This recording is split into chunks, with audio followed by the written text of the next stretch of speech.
at Penn, and we just won the Amazing Race. Well, it happened about 6 months ago, but actually, it was on the relief scale of 1 to 10, it was a 27. The race, you heard Dusty say it tonight, it's a pressure cooker, and being able to like cross the finish line knowing that you did the best you could and you actually won it, and you won it with such an amazing partner, I will never forget.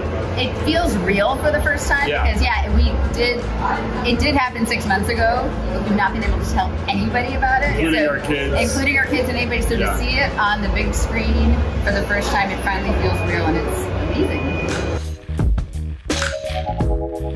No one in our family knew. None of our friends knew. There's a reason they don't want you to tell people what happened. So we've had to misdirect our children for several months because they just kept asking. Their kids are very curious.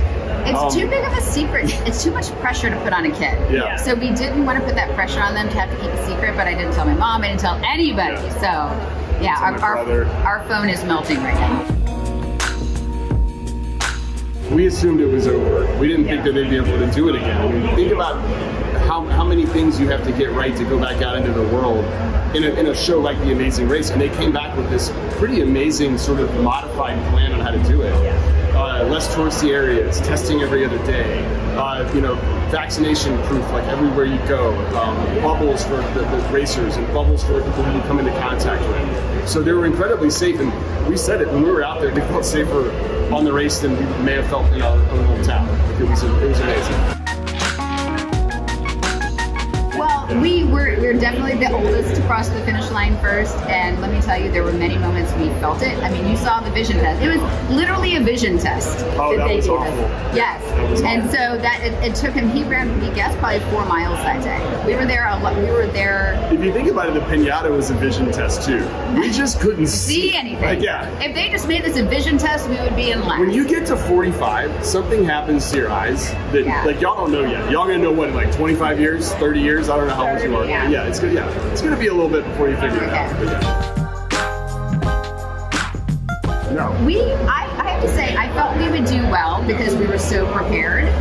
I knew we wouldn't win the physical challenges necessarily, but we held our own there. But give me anything, give me a puzzle, give me something to solve, and I knew we could do well. We won because she took notes. I took notes on everything. I studied everything. Yeah, we got there by working together, but in the end, it was just like, she was crazy about it. Every night we went to bed, we didn't have much else to do. We like studied what we did the day before, and we talked about it. And in the end, I drew pictures along the way of everything. And I think at the end, we started, now that I'm rewatching it, we started panicking about what we were really confident about things. We just started panicking and switching things out. But I think studying, kids, studying pays off. Yeah. I don't feel stronger physically. I feel stronger I feel stronger. I mean, like, so that race, I think we talked to someone about this earlier tonight. They take your phone away, and it just has to be the two of you. And it's a connection that I think everybody should do. Just like find a way to throw your phones away for a month and just be with your partner. So we have some fun plans that we'll tell you about, but I mean, when it comes down to it, $1 million is amazing. Uncle Sam gets a huge chunk of it.